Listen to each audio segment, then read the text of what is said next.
11واں شبہ ان کے شبہات میں سے یہ ہیں کہ وہ استدلال کرتے ہیں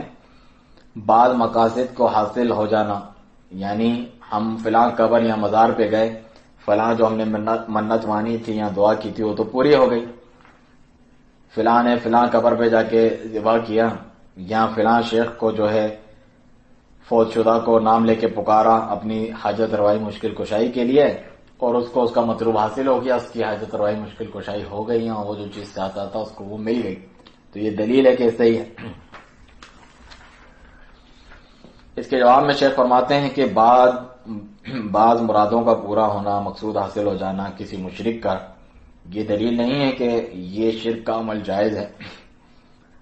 کیونکہ ہو سکتا ہے وہ جس موقع پہ ہوئی اللہ تعالیٰ کی تقدیر کے مطابق قضاء و قدر اس چیز کا ہونا اسی وقت مقدر تھا،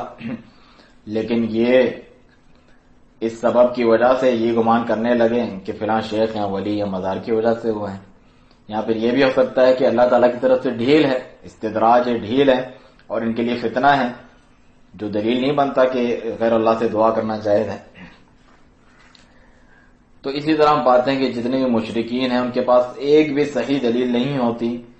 اپنے شرک کے بارے میں جس پر وہ ڈٹے ہوئے ہیں، بلکہ ان کا حال تو یہ ہے جیسا کہ اللہ نے فرمایا وَمَن يَدْعُ مَعَ اللَّهِ إِلَٰهًا آخَرَ لَا بُرْهَانَ لَهُ بِهِ، جو بھی اللہ تعالیٰ کے سوا ساتھ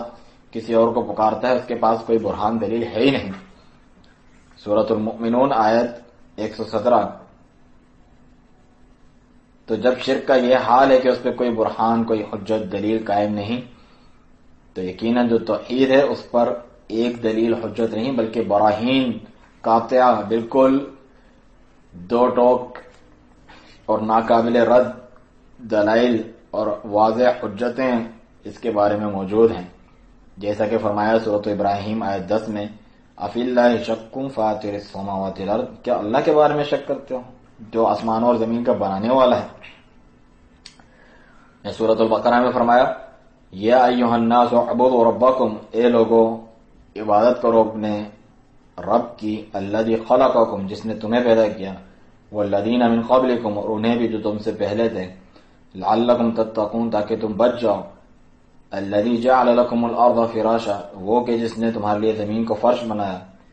والسماء بناء، اور آسمان کو چھت بنایا، وانزل من السماء ماء، اور آسمان سے پانی برسایا،